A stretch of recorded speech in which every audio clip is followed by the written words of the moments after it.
Hi everyone, it's Miss Willica. I am going to read you a story today.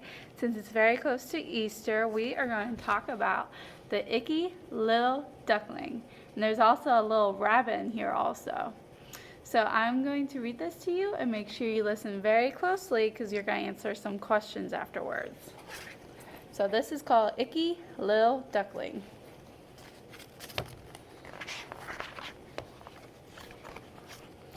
Okay.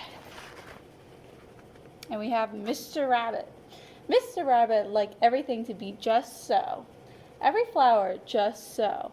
Every pebble just so. Every leaf in the forest perfectly neat. And just so. One day he was busy tying when he found something smooth and speckly and perfect. "Oh, my whiskers," he gasped.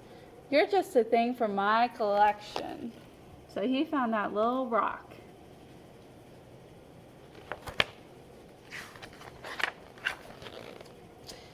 Mr. Rabbit hurried home. He carefully washed the perfect speckly thing and placed it just so in the middle of his collection. He loved it. He often sat polishing it and humming a little happy hum.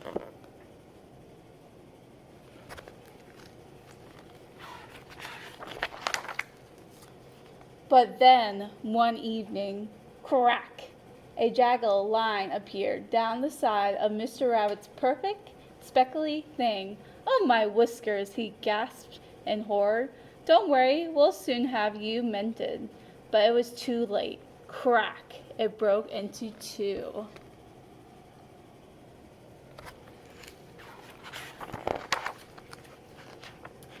And out came something icky, sticky, and strange. Not so. It looked up at Mr. Rabbit and said, "Mommy! Mommy!" "What?" cried Mr. Rabbit. "No, no, no, I'm not your mommy," he said again, even louder. Then he hopped onto the floor and grabbed hold of Mr. Rabbit's leg and wouldn't let go.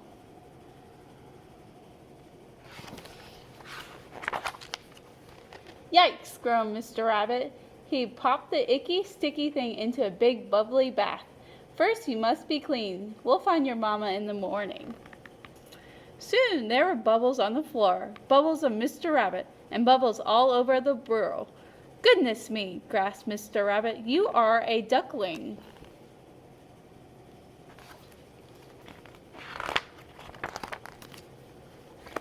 Grumble, grumble went the duckling's stomach.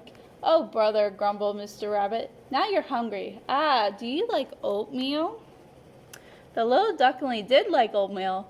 She liked to sit in it, she liked to splash in it, and she liked to share with Mr. Rabbit. "Yikes!" groaned Mr. Rabbit, and filled up the tub again.